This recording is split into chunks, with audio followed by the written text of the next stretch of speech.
Citoyennes et citoyens, vos voix comptent. Radio Cotonou vous donne la parole pour recueillir vos préoccupations, satisfactions et suggestions. Parole aux citoyens, c'est sur la 94.3 Radio Cotonou. Parole aux citoyens, rejoignez-nous du lundi au vendredi de 9h à 9h30 en composant les numéros 40 11 17 18 ou 50 52 52 73. Radio Cotonou, la voix des Cotonois.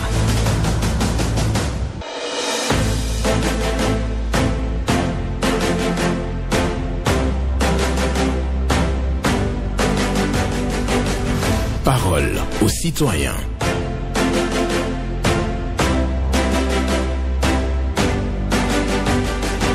Parole aux citoyens. Honoré Naoum.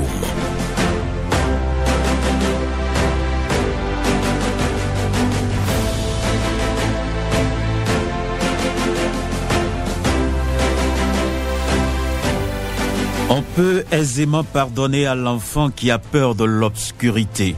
La vraie tragédie de la vie, c'est lorsque les hommes ont peur de la lumière. On peut aisément pardonner à l'enfant qui a peur de l'obscurité. La vraie tragédie de la vie, c'est lorsque les hommes ont peur de la lumière. Une pensée de Platon pour la méditation du jour ce lundi 30 juin 2025. Bonjour à toutes et à tous. Vos préoccupations, satisfactions et suggestions attendues au numéro 01 68 87 67 00 pour les femmes, 01 50 52 52 73. Pas d'attaque personnelle, on prend la parole ici en toute courtoisie. Ghislain Agbangba sur la mise en onde, Michel Wounou pour le point à la présentation, Benjamin Honoré Naoum. On peut aisément pardonner à l'enfant qui a peur de l'obscurité. La vraie tragédie de la vie, c'est lorsque les hommes ont peur de la lumière. Une pensée de Platon. Voilà, bonjour, premier intervenant. Bonjour, la voix du Rossignol. Paul Raoul Zissou. Merci, et ce matin? Ça va bien, et vous-même? Je rends grâce à Dieu. D'accord, nous vous écoutons. Jusqu'à présent, je n'arrive pas à capter Radio Cotonou, mais j'appelle en l'air seulement. Maintenant, je suis sans retour. J'appelle. Tu m'attends? Oui, je vous reçois très bien. Merci. Première préoccupation. Je prie beaucoup le gouvernement d'exiger la tenue kaki à tous les élèves, que ce soit public et privé. Parce que la façon dont les privés rugent nos enfants avec leur tenue, ce n'est pas normal. Ils vont exiger à un enfant qui doit acheter 3 tenues. 1, ils vont porter lundi, mardi. 2, ils vont porter mercredi, jeudi, vendredi. Ce n'est pas bon. D'autre part, la rémission. Tout enfant qui a déjà fait 3 ans, 5 ans à un établissement, on va lui encore demander rémission. C'est du vol. Pour terminer, je prie une fois encore notre ministre, Salman Karim. Monsieur Salman Karim, vous êtes notre ministre. Pardon. Sauvez-nous. Sauvez les pauvres travailleurs du Centre national de production de manuels scolaires. Bon début de semaine, monsieur Naou. Merci. Bonne journée à vous aussi. Paul Raoul Zissou, qui parle de port de tenue kaki obligatoire pour tous, c'est son souhait. Il envoie donc le message aux autorités.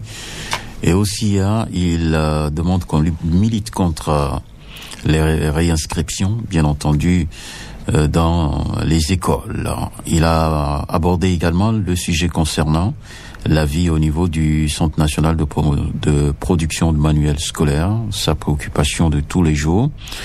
Et donc les autorités ont entendu. Quelqu'un d'autre est au bout du fil déjà. Il a fini donc de remplir les formalités. On va le recevoir. Bonjour. Monsieur le journaliste, bonjour. Pierre Ompati. Je confirme, Pierre Ompati. D'accord.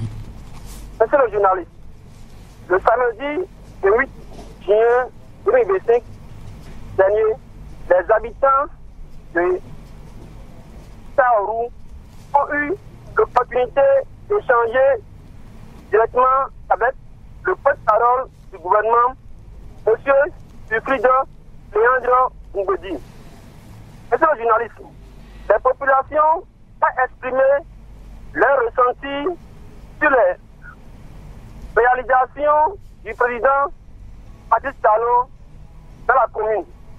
Les langues se sont déliées et tous les domaines ont été passés au crible par les intervenants qui ont unanimement salué les actions du gouvernement du président Patrice Talon. Les progrès tangibles dans plusieurs secteurs. Dans le domaine de la santé, les efforts sont notables avec l'initiation de la construction de l'hôpital de zone de Tchaourou et la dotation de plusieurs centres de santé en ambulance. Les infrastructures routières n'en parlons plus. L'accès à l'eau potable peut également améliorer avec la construction d'un château d'eau à Lafiarou.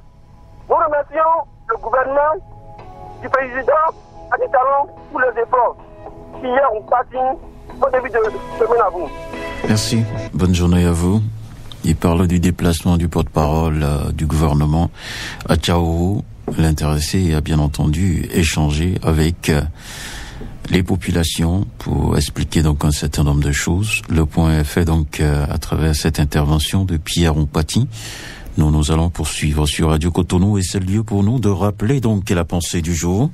On peut aisément pardonner à l'enfant qui a peur de l'obscurité. La vraie tragédie de la vie, c'est lorsque les hommes ont peur de la lumière. Bonjour. Bonjour, excellent journaliste, monsieur Naoum, notre Alain sans oublier madame Yélia Fédé et ton technicien du jour. Je vous dis que Dieu vous garde. Paul Chodatan. Que Dieu te protège. Amen. Ma première préoccupation de ce matin, je suis à genoux devant l'excellent Patrice Talon, président de la République ce matin, et le ministre de la Santé, face aux soins de santé publique, et surtout le soin de santé de secours au bord de la voie là, en peinture verte. Les soins là ont un dysfonctionnement. Portable en main, TikTok, jusqu'à la caisse, où les patients sont assis avec des fièvres. Il n'y a pas plus tard qu'avant-hier, c'est encore un enfant qui est passé de l'autre côté pour manque de soins. Ce n'est pas bien. Prenez-vous, le ministre de la Santé organiser des tournées dans ce centre de santé, puisque l'État central ne serait pas en train d'investir des milliards sur des ambulances, plus de 130 ambulances et autres là, pour bien que puis ils ont des avantages dans nos soins de santé et qu'ils ont portable en main. Ailleurs, ça ne se passe pas comme ça. C'est les médecins qui couvrent le patient. Nous donnons l'impression aujourd'hui que c'est les patients qui supplient encore le médecin chez nous. Nous sommes où là? Donc prenez vos responsabilités à ce niveau-là. Et je dis la sortie de l'excellence Wilfried Ngwedi, je salue ça, de continuer à communiquer avec la population. Ceux qui sont en train de tourner la population en rond, en manque d'informations là, ils n'ont qu'à continuer à communiquer avec la population et les orienter autrement. Que de ceux-là qui ne veulent pas que ce pays-là bouge, là, qui continuent à enfoncer le pays là dans le baba, ils n'ont qu'à continuer les sales besoins. Le pays est sur les rails. Le chien à boire, la caravane passe. Paul Chodatan vous remercie, mais que Dieu nous garde. Amen. Merci beaucoup. Paul Chodatan vient de finir son intervention pour parler de négligence au niveau du centre de santé de Sékou. Il dit qu'il y a des agents donc qui sont souvent sur TikTok, sur les réseaux sociaux, alors que on doit normalement prendre soin des patients qui arrivent donc à ce niveau-là. Donc il y a manque d'attention, c'est ce qu'il déplore. Et aussi, il encourage le porte-parole du gouvernement dans sa descente sur le terrain pour échanger avec les populations. Bonjour. Monsieur Naoum, bonjour. Théodore Moussa. Merci beaucoup. Monsieur Naoum, je voudrais venir ce matin pour demander à très cher président Talon, on dit, si votre enfant a fait quelque chose qui n'est pas bon, vous pouvez lui pardonner. Je ne suis pas parmi à Kona, hein. Je ne suis pas parmi à Kona, mais ça me fait mal, quoi. Donc je dis, s'il peut lui pardonner et laisser lui dans son poste, ça serait bon, parce qu'il n'a pas celui qui n'est pas fait tout erreur là. Et je voudrais dire à tous les ministres, s'ils veulent parler, de chercher comment on parle. On ne parle pas comme ça.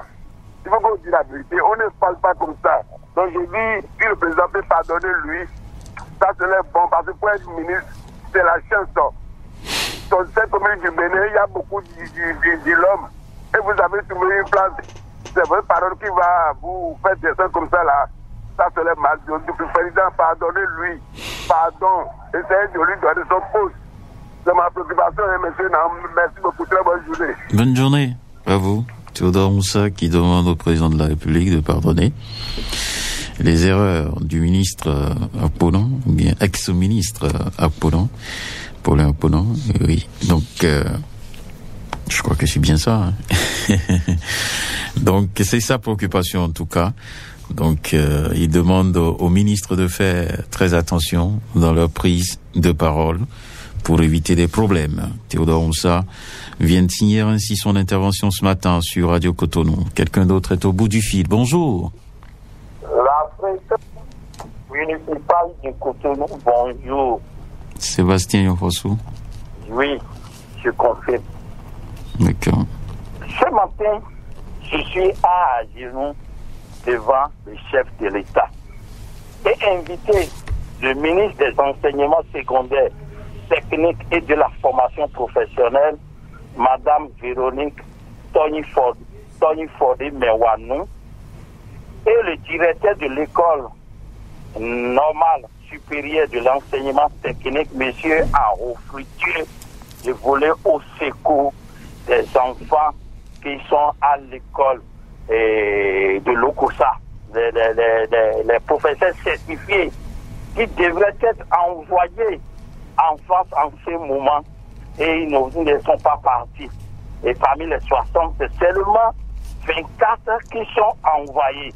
Et les autres qui sont envoyés à l'Okosa sont abandonnés. Ce n'est pas bien. Ils souffrent là-bas. Ceux qui sont partis en France ont tout reçu. Ils ont ordinateur, prime de voyage et autres. Les 4 envoyés à l'école, l'école d'agriculture de Ketou, eux aussi. Mais ceux qui sont envoyés à l'autre école comment on appelle le lieu là, sont abandonnés. De l'Okosa, c'est ça? Hein? De l'Okosa, vous voulez dire? De l'Okosa. Merci beaucoup, monsieur le journaliste. Ils sont abandonnés. Les primes qu'on a dit qu'on va les donner, on les a données seulement pour 10 mois, après 4 ans, et c'est coupé. L'ordinateur qui doit les servir à travailler, et ils n'ont pas reçu ces ordinateurs. Et ils sont là, ils supplient les responsables à voler à leur secours.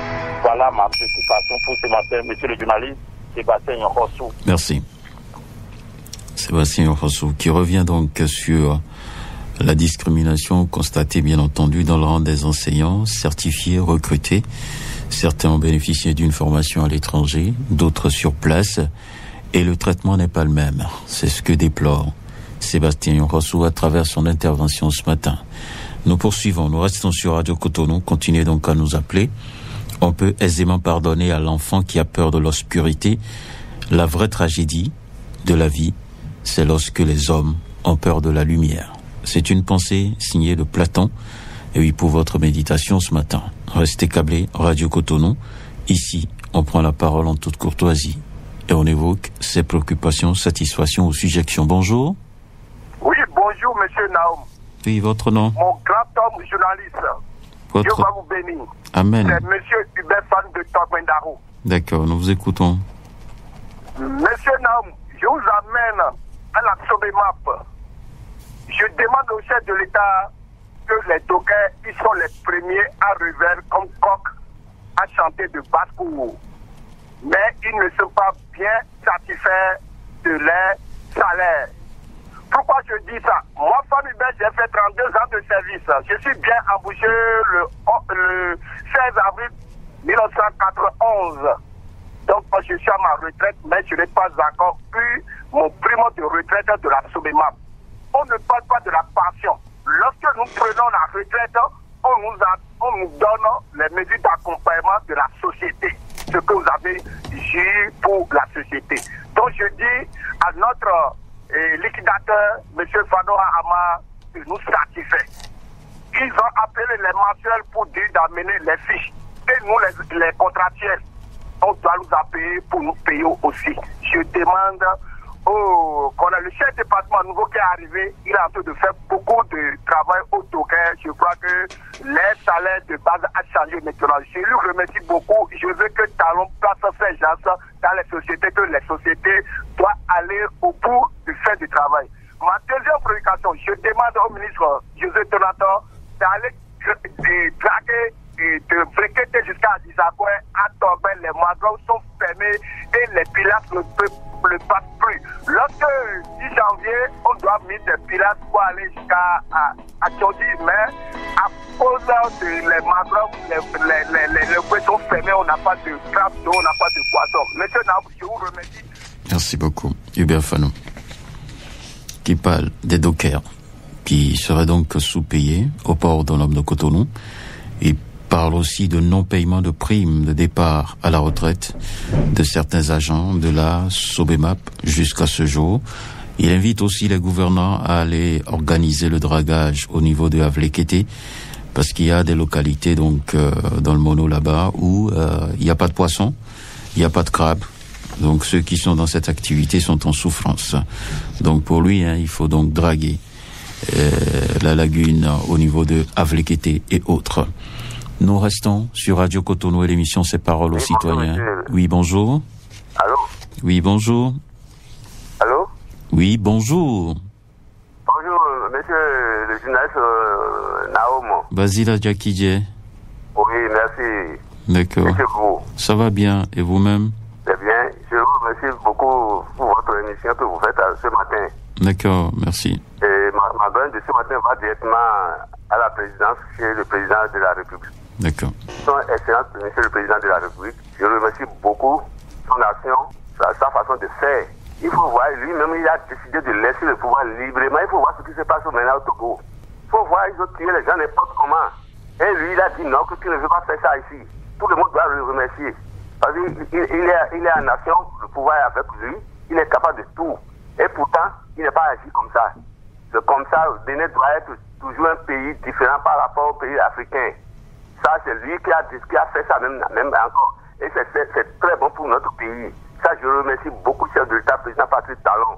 C'est bon ce qu'il a fait pour ce pays. Nous sommes prêts, nous sommes d'accord pour respecter tout ce qu'il dit, tout ce qu'il veut dans ce pays. Je vous remercie, monsieur le journaliste. Agréable journée à vous. D'accord. Agréable journée à vous aussi.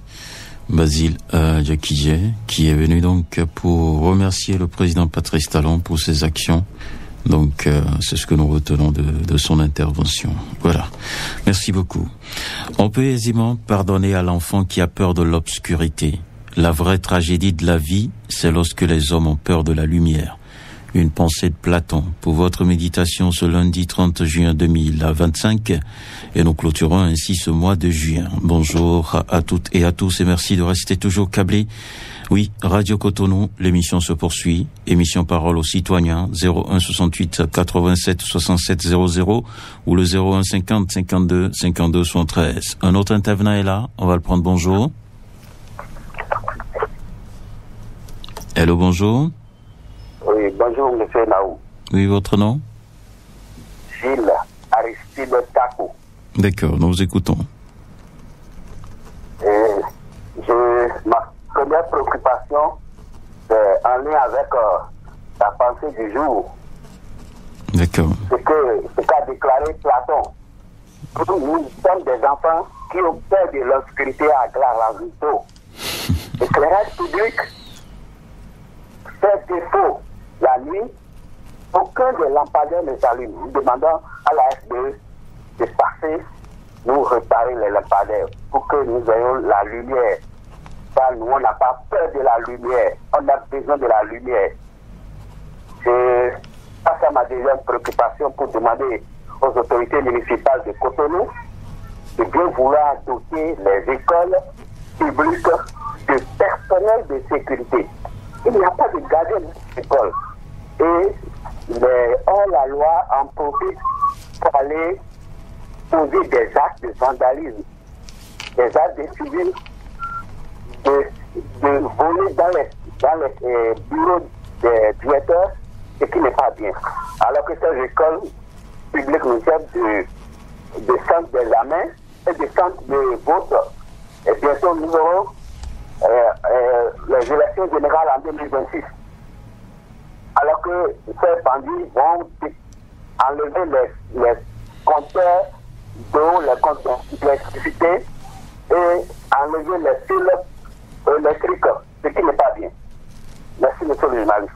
D'accord. Merci beaucoup à vous, Gilles Aristide Capo, qui parle d'éclairage public en manque à Agla Rolanzuto. Donc, il demande à ce que la SBE descende à nouveau sur le terrain pour véritablement vérifier les lampadaires. Donc, les lampadaires qui ne s'allument plus. Donc, à Agla Rolanzuto.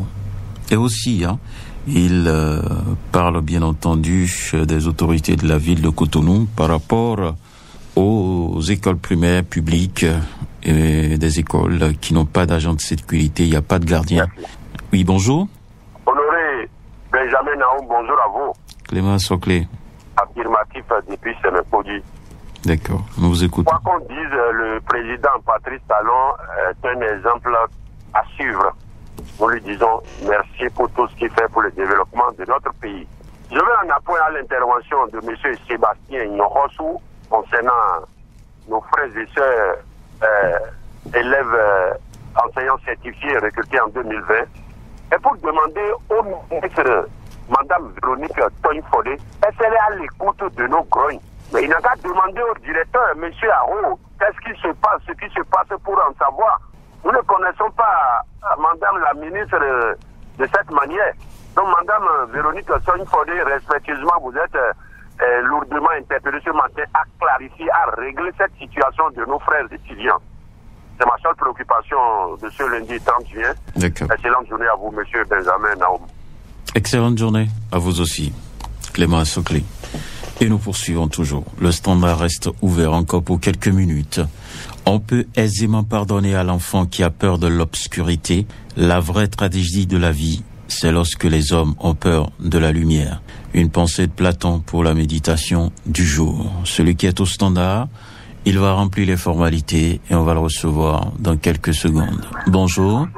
Bonjour, monsieur Naoum. Moussa Lidou. Affirmatif ce matin. D'accord, ça va bien. Je crois bien que je suis le dernier auditeur. Allez-y seulement. D'accord, merci beaucoup. Monsieur Naoum, comme je l'avais dit en temps sur votre chaîne Radio Cotonou, s'il n'y a pas de correction ou s'il n'y a pas d'amélioration, je ne vais jamais me taire. C'est que Moussa Alidou constate que il y a plusieurs quartiers dans la ville de Cotonou, ou bien il y a plusieurs maisons qui n'ont pas de WC, monsieur Naoum. Vraiment, c'est ceux-là qui font leur matière fécale dans des sachets et ils jettent ça dans les carnivaux ou des fois dans les rues. Et des fois même arrivé à certains endroits, rien que des odeurs nauséabondes, monsieur Naoum. Le chef de l'État, le gouvernement, ils sont en train de faire de leur mieux. Nous voyons qu'il y a des citoyens vraiment qui veulent encore gâter le travail du chef de l'État, ce qui n'est pas du tout bon. Je demande à ceux qui sont en charge de cela, ou bien à la mairie de Cotonou, ils n'ont qu'à commencer des contrôles un peu partout dans chaque maison pour voir de quoi il s'agit. S'il y a des maisons qui n'ont pas de WC, je crois qu'ils n'ont qu'à se dire par rapport à ça. Il y a plusieurs propriétaires qui ont loué des maisons dont ces maisons n'ont pas de WC. Et chaque mois, ils sont là pour prendre de l'argent dans ces maisons, alors qu'ils n'ont pas de WC. C'est pas du tout bon. Et pour finir, je demande encore aussi à la mairie de Cotonou, nous sommes au temps des pluies. Il y a des trous un peu partout. Ils sont en train, vraiment, ils n'ont qu'à fermer ces trous pour qu'à tous les jours que Dieu fait, ça cause d'accidents à la population. Je dis merci au maire pour tout ce qu'ils font, ce qu'il fait dans la ville de Cotonou. Que le tout-puissant Seigneur le bénisse, le garde et le protège. À tout à l'heure. Voilà. Merci à vous. Moussa Alidou, qui vient de boucler son intervention. Et donc, sur ça, nous allons clôturer d'ailleurs cette émission. Merci à chacun et à tous et je vous souhaite une très bonne journée. Mais retenez la pensée du jour. On peut aisément pardonner à l'enfant qui a peur de l'obscurité. La vraie tragédie de la vie, c'est lorsque les hommes ont peur de la lumière. On peut aisément pardonner à l'enfant qui a peur de l'obscurité. La vraie tragédie de la vie, c'est lorsque les hommes ont peur de la lumière. Une pensée de Platon. Merci à chacun et à tous. Portez-vous bien.